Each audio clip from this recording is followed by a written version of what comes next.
Hello students, मेरा नाम अमित कुमार। मैं केंद्रीय विद्यालय में एज पीजीटी कॉमर्स पढ़ाता हूँ और आज मैं आपके सामने chapter reconstitution of partnership firm, retirement of death of a partnership का डेथ ऑफ अ पार्टनर का लास्ट पार्ट लेकर के आया हूँ, जिसमें हम सीखेंगे accounting for death of a partner. Accounting for death of a partner सीखने से पहले मैं आपको बता देना चाहता हूं, जितना भी पार्ट हमने पार्ट 6 तक अब तक जितना भी सीखा है, मोर और less accounting for a death of a partner same है और डिसीज सेम है। और इस पार्ट में हम देखते हैं कि डेथ ऑफ अ पार्टनरशिप में क्या अलग होता है जो रिटायरमेंट से अलग है। डेथ ऑफ अ पार्टनर्स का केस ऐसा होता है जहां पर आप एट विल और एग्रीमेंट रिटायरमेंट मतलब नहीं जा सकते। अगर एट विल की बात करें तो कोई इंसान जाना ही नहीं चाहे, कोई नहीं चाहता कि वो डिसीज हो। तो इस केस में ज्यादा चांसेस इस चीज के हैं कि एक पार्टनर अकाउंटिंग पीरियड के दौरान डिसीज्ड हो जाए या उसकी डेथ हो जाए। तो जितने भी पीरियड के लिए डिसीज पार्टनर ने फर्म को सर्व किया है, सारी कैलकुलेशन उस पीरियड के लिए अलग से की जाती है। और ये कैलकुलेशंस क्या होती हैं?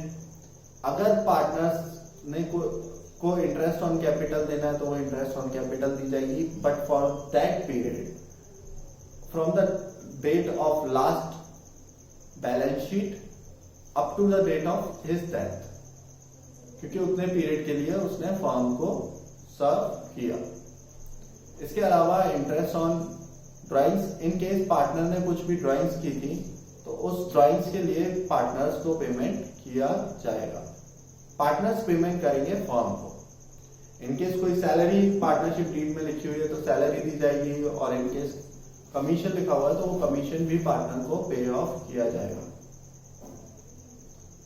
जो भी कैलकुलेशंस की जाएंगी वो intervening period is that period from the last balance sheet up to the date of his death, उस पीरियड के लिए की जाएंगी। और अब हम देख लेते हैं कि डिसीज पार्टनर्स कैपिटल अकाउंट दिखता कैसा है। बिल्कुल वैसा ही जैसा रिटायरिंग पार्टनर्स के केस में दिखता है। चेंजेस क्या है? फिर चेंजेस सिर्फ ये है कि जो भी बैलेंसिंग फिगर कैलकुलेट करने के बाद आती है उधर हम लिख देते हैं to deceased partner executor account. जो भी पेमेंट है वो पार्टनर को किया ही नहीं जा सकता क्योंकि वो है ही नहीं एग्जिस्टेंस में। तो जो भी पेमेंट किया जाएगा वो उसके लीगल हायर को या एग्जीक्यूटर को किया जाएगा। लीगल हायर आपने वर्ड सुना होगा, उत्तराधिकारी, ठीक। तो जो भी पेमेंट किया जाएगा उसके उत्तराधिकारी को किया जाएगा। और इस पेमेंट का सेटलमेंट भी बिल्कुल उसी तरह से होता है जैसे रिटायरमेंट ऑफ पार्टनर्स के केस में होता है, बट वहां पर हम पार्टनर एग्जीक्यूटर का सेटलमेंट या तो हम कैश में करेंगे या बैंक में, अदरवाइज लोन में। कैश में अगर पेमेंट करते हैं तो तुरंत सेटल करेंगे एग्जीक्यूटर अकाउंट में, क्रेडिट में हम दिखाएंगे partners capital account, and debit में बाय कैश और बाय बैंक हम पेमेंट कर देंगे। बट इन केस हम एग्जीक्यूटर अकाउंट लोन में ट्रांसफर कर देते हैं तो हम डेबिट में एंट्री करेंगे partners loan account and partners executors loan account, और फिर से एग्जीक्यूटर लोन अकाउंट बनाते हैं बिल्कुल उसी तरह जिस तरीके से मैंने लास्ट अपने फोर्थ वीडियो में सेटलमेंट ऑफ अकाउंट्स में बताया था, और पार्टनर्स लोन अकाउंट किस तरीके से बनाते हैं उसमें बताया था। आप वहां से एग्जीक्यूटर लोन अकाउंट बनाना भी सीख सकते हैं। इसके बाद हम आते हैं मेन टॉपिक, जो डिसीज पार्टनर्स कैपिटल अकाउंट में बच्चों को या डेथ ऑफ अ पार्टनर्स के केस में बच्चों को बहुत कंफ्यूज करता है। वो होता है पीएनएल सस्पेंस अकाउंट। भाई पीएनएल सस्पेंस अकाउंट कैलकुलेट कैसे करना है, क्या होता है, समझते हैं। जो भी इंटरवीनिंग पीरियड के लिए पार्टनर्स सर्व करके गया है बिजनेस को, उस पीरियड के लिए कंपनी या फर्म उसको पेमेंट करती है। और पेमेंट किस तरीके से कैलकुलेट किया जाता है, इसके दो मेथड्स हैं।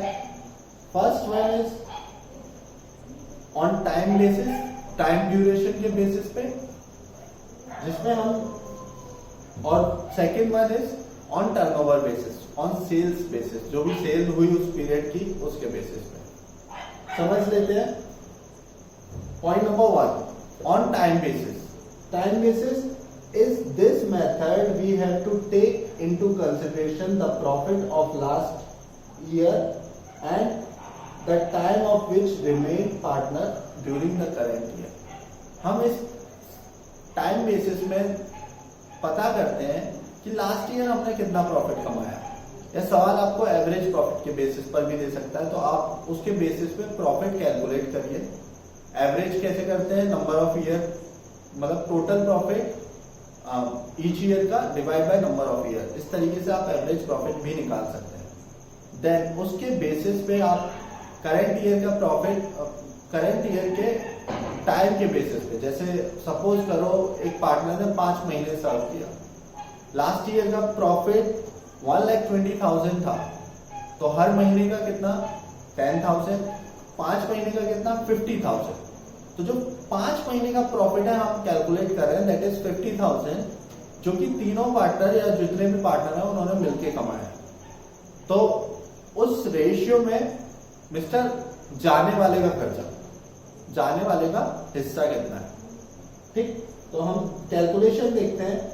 सबसे पहले हम फर्म्स के प्रॉफिट कैलकुलेट करेंगे प्रीवियस ईयर के बेसिस पे, जिसे हम 12 मंथ से number of month previous year के प्रॉफिट्स कैलकुलेट करेंगे।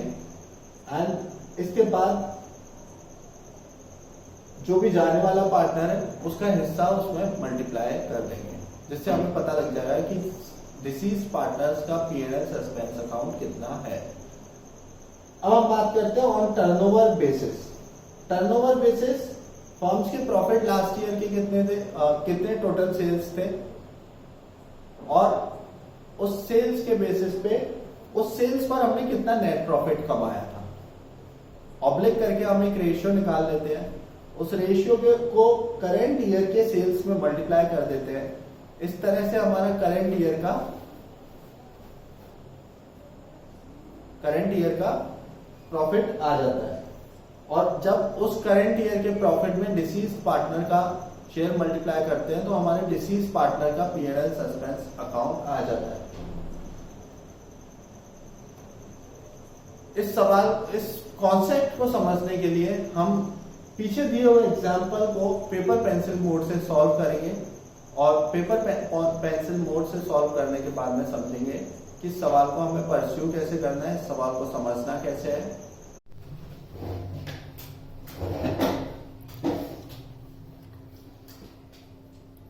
जैसा कि हम इलस्ट्रेशन देख रहे हैं, अनिल, भानु एंड चंदू पार्टनर हैं, 532 में शेयर करते हैं। 31 मार्च 2014 को उनकी बैलेंस शीट दी हुई है। बैलेंस शीट में liability side creditors, reserve fund, Anil's capital, Bhanu capital and Chandu capital. अगर हम बात करें एसेट साइड की, तो बिल्डिंग दी हुई है, मशीनरी दी है, स्टॉक दी है, पेटेंट्स दिए हैं, डेटर्स दिए, कैश दिए। अब हम बात करते हैं एडजस्टमेंट की। एडजस्टमेंट से पहले अनिल डाइड ऑन, एडजस्टमेंट से पहले एक स्टेटमेंट है, Anil died on October 1st, 2014 और it was agreed between the executor and the remaining partner that. क्या क्या एग्रीमेंट हुआ? गुडविल जो है वो वैल्यू की जाएगी 2.5 year, purchase of average profits of last 4 years. Second, कुछ रिवैल्यूएशन के टर्म्स हैं जिनमें पेटेंट्स का रिवैल्यूएशन किया है, मशीनरी का किया है, बिल्डिंग का किया है। प्रॉफिट्स को बिल्कुल उसी रेट से माना जाएगा जैसे पिछले साल जिस तेजी से पिछले साल प्रॉफिट कमाए थे उसी रेट से इस साल भी प्रॉफिट अर्निंग मानी जाएगी। इंटरेस्ट ऑन कैपिटल प्रोवाइड करानी है 10% per annum. Half of the amount due to Anil paid immediately, जो भी अमाउंट अनिल को पे करना था वो एग्जीक्यूटर को उसका आधा अमाउंट तुरंत पे किया जाएगा।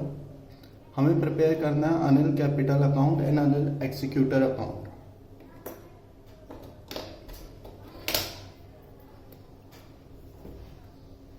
Death of A partner, death of A partner में हम सबसे पहले फॉर्मेट बनाएंगे।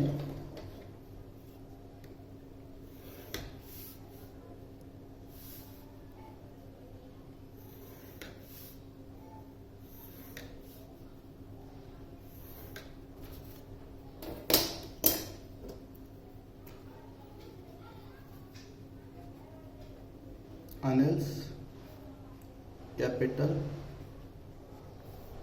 Account and second one is Anil's executor मतलब उत्तराधिकारी अकाउंट।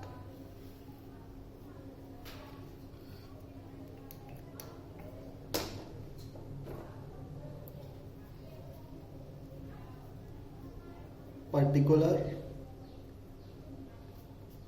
अमाउंट, particular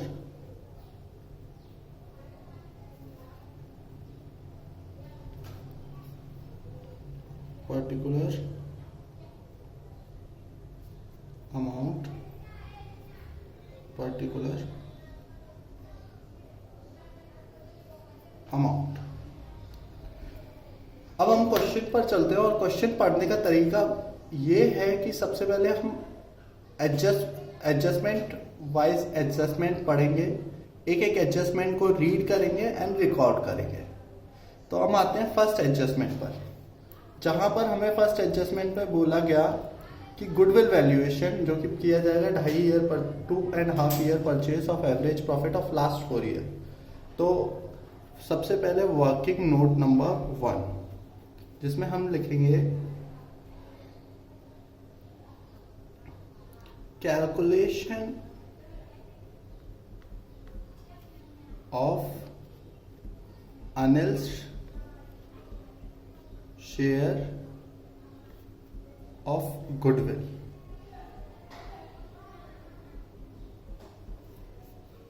सबसे पहले हम एवरेज प्रॉफिट निकाल लें।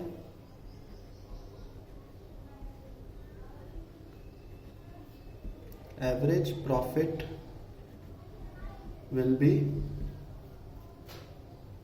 12,000 sum of all profits divide by number of years। 12,000, 15,000,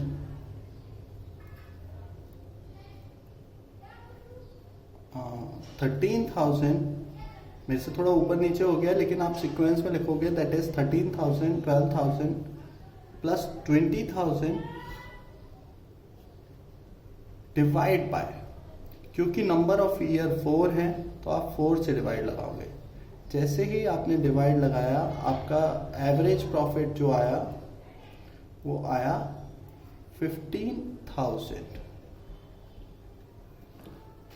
goodwill equals to average, जो कि आपने अपने गुडविल वाले पार्ट में समझा होगा, जो कि change in profit sharing ratios वाले चैप्टर में पढ़ा होगा, into number of year purchase.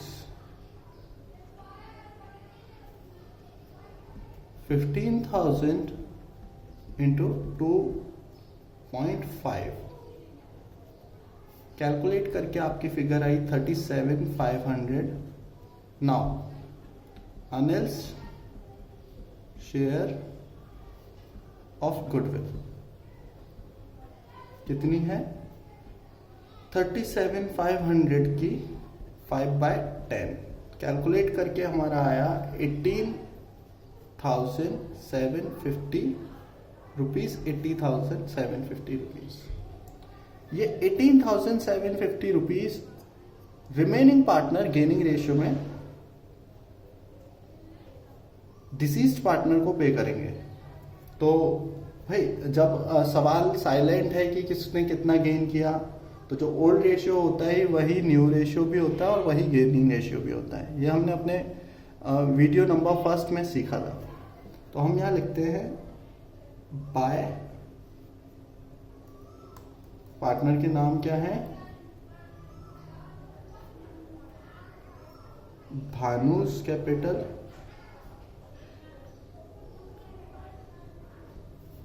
And by Chandu capital. Bhanu की कैपिटल कितनी हुई, भानु कितना कंट्रीब्यूट करेगा इन द रेशियो 3:2। जब मैं 18,000 को Bhanu contribution to goodwill and second one is Chandu's contribution to goodwill for Anil।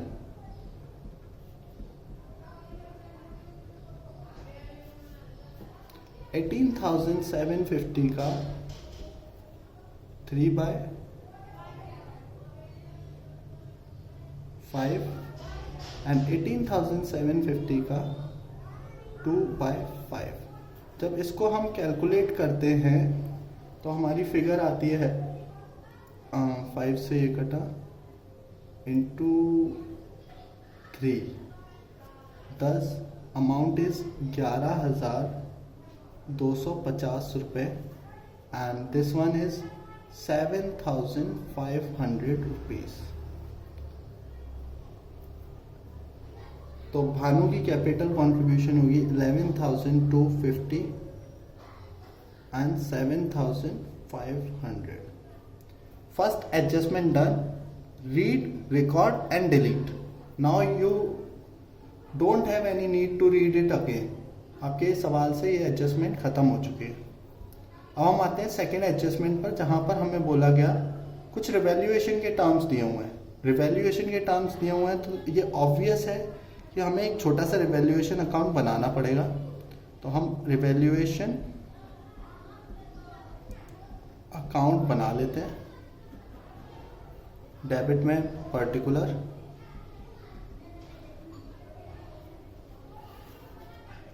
Amount particular amount. Read करते हैं पेटेंट्स, जिसकी वैल्यू 8,000 हो गई है। बुक्स में देखा तो उसकी वैल्यू 11,000 है। दैट मीन्स 3,000 का loss, and loss will shown to the debit of revaluation account by naming 2 patents and amount is 3,000। इसके बाद नेक्स्ट आपका है मशीनरी। मशीनरी वैल्यूड एट 28,000 और जब इसे मैंने कंपेयर किया बैलेंस शीट के फिगर से, दैट इज 30,000, मेरा फिर से एक वैल्यूएशन लॉस हुआ मशीनरी पर, जो कि है अमाउंटेड टू ₹2,000। इसके बाद हम आते हैं अपने पॉइंट नंबर 3 पर, जहां पर बिल्डिंग का वैल्यूएशन दिया हुआ है एंड बिल्डिंग का वैल्यूएशन कितना दिया हुआ है, दैट इज 25,000 एंड बुक्स में जब मैंने इसे देखा तो बिल्डिंग दी हुई है 20,000। दैट मीन्स 5,000 का लॉस एंड 5,000 इधर आ गए। जब मैंने नेट ऑफ किया तो नेट ऑफ करने में दोनों फिगर बराबर आए, तो कोई भी रिवैल्यूएशन प्रॉफिट और रिवैल्यूएशन लॉस नहीं आएगा। 10 रिवैल्यूएशन अकाउंट की एंट्री पार्टनर्स कैपिटल अकाउंट में नहीं की जाएगी। Second adjustment done, read, record and delete. Now will come to our third adjustment.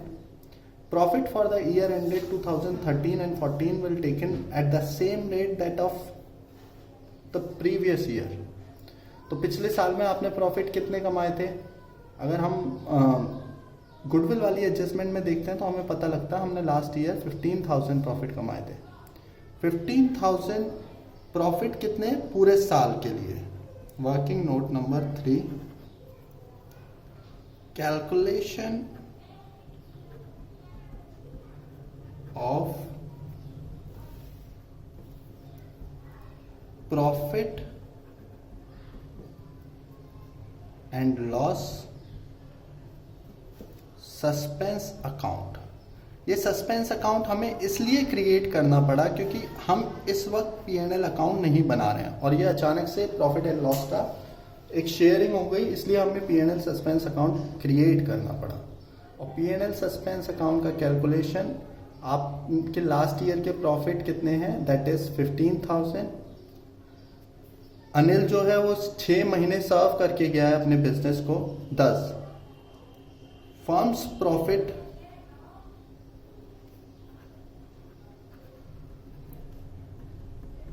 $15,000 into 6/12, 6/12 मतलब 6 महीने सर्व करके गया, जिस intervening period is 6 month. Now Anil's share solve किया 7,500 and now Anil shares of profit that is 7,500 का 5/10 कैलकुलेट किया, that is 3750 rupees. ये हो गया आपका P&L सस्पेंस अकाउंट जो कि आपके पार्टनर्स कैपिटल अकाउंट में दिखाया जाएगा। तो बाय P&L suspense account 3750। Third adjustment, read, record and delete. Delete का मतलब ये नहीं कि आप उसे काट दोगे, डिलीट का मतलब ये है आप अपने माइंड से उसकी टेंशन खत्म कर दोगे और उस एडजस्टमेंट को उस सवाल के दौरान दोबारा देखोगे भी नहीं।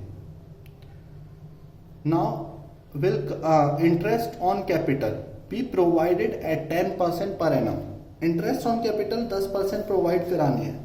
तो अनिल की कैपिटल बैलेंस शीट में कितनी दी हुई है, दैट इज 30,000 एंड 30,000 का 10% होता है 3,000। But for the period of 6 month आप पार्टनर को इंटरेस्ट प्रोवाइड करा दोगे, that is interest on capital जो कि हो गई आपकी 3,000 for an year and 1,500 for 6 month। Now will come to our fifth adjustment, जहां पर लिखा हुआ है अनिल का जो भी अमाउंट ड्यू होता है वो उसका आधा तुरंत पे कर दिया जाता है। अब हम पता करेंगे कि अनिल का ड्यू कितना होता है अमाउंट। तो अनिल का अमाउंट ड्यू होने के लिए करने से पहले हम बैलेंस शीट की तरफ जाएंगे और बैलेंस शीट में कोई देखेंगे कि कोई आइटम ऐसा तो नहीं है जो डिस्ट्रीब्यूटेबल हो। और जब मैंने बैलेंस शीट को देखा तो लाइबिलिटी साइड एक रिजर्व फंड है जिसको मालिकों को वापस करना होता है और वो है रिजर्व फंड। 6,000 दिए हुए हैं सवाल में, जिसका 5/10 आपको मालिकों को देना पड़ेगा और ये आपका हो गया 3,000 rupees. Now capital standing in its credit, कितनी कैपिटल है भाई, बाय बैलेंस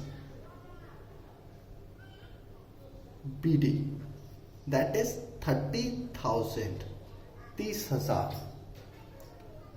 अब आपको कोई और पेमेंट या कोई इंटरेस्ट ऑन ड्राइंग्स है या नहीं है, इसके सोचने का भी मतलब सोचने का भी नहीं सोचना है, क्योंकि आपने सारी एडजस्टमेंट को 1 by 1 कवर किया है। आपका सवाल में कुछ कंटेंट कोई भी हेडिंग छूटी नहीं है, तो आपका सवाल यही फाइनल होता है। अब आप काम आता है आपके एंड पर, आप कैलकुलेशंस करोगे। सबसे पहले आप पार्टनर्स कैपिटल अकाउंट को नेट ऑफ करोगे। नेट ऑफ कैसे, जो भी साइड ज्यादा उसको दोनों तरफ लिखोगे। आपने इधर का टोटल किया 30,000, 3,000, 33,000, 33,000 और 4,000, 34,500, 34,500, and this one is 15,000, 33,500 plus 18,000, इसको मैंने प्लस किया और ये आ गया आपका 15,000, 22,500, 32 और 22,500, 34,500 और 32,500, up 22,500, that is 57,000 and 57,000. जो भी अमाउंट ड्यू है रिटायरिंग पार्टनर और डिसीज्ड पार्टनर का, उसे हम वैसे तो कैश, बैंक और लोन के थ्रू पे कर देते थे रिटायरिंग पार्टनर्स के केस में, बट यहाँ पर रिटायरिंग पार्ट मतलब डिसीज्ड पार्टनर एग्जिस्टेंस में ही नहीं है, तो जो भी अमाउंट होगा वो उसके एग्जीक्यूटर्स को ट्रांसफर हो जाएगा। कितना अमाउंट है? That is 57,000। Now executor account में जब हम आएंगे तो जो भी अमाउंट आया वो अनिल्स की कैपिटल से आया, तो हम यहां लिखेंगे by Anil's capital and the amount is 57,000। अब हम आते हैं अपनी लास्ट एडजस्टमेंट पर, जहां पर हमें लिखा गया है कि जो भी बैलेंस है उसका आधा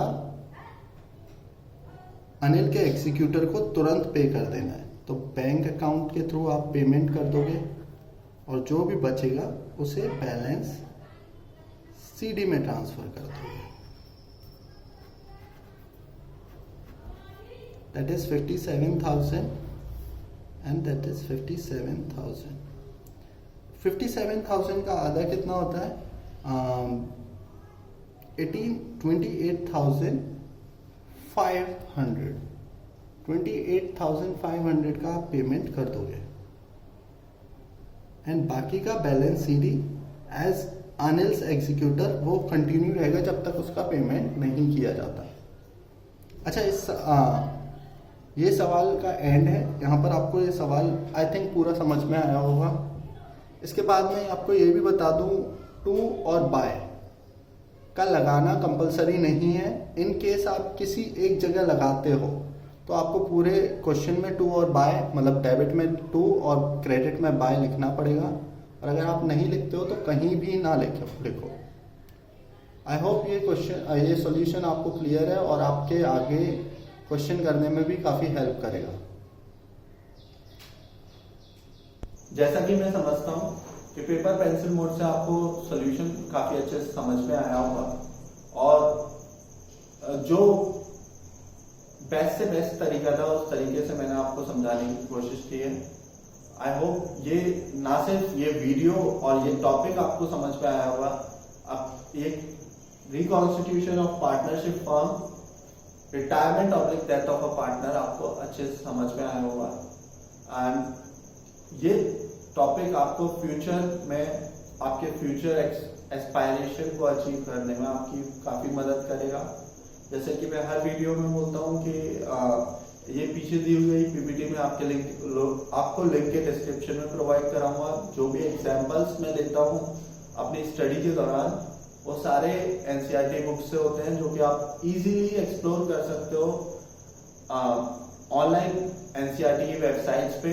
और अगर आपको वहां भी नहीं जाना है तो आप इस वीडियो के डिस्क्रिप्शन में जाकर के एनसीईआरटी की बुक्स का लिंक क्लिक करके उस बुक को डाउनलोड कर उससे ये क्वेश्चन पढ़ सकते हैं और समझ सकते हैं। Thank you.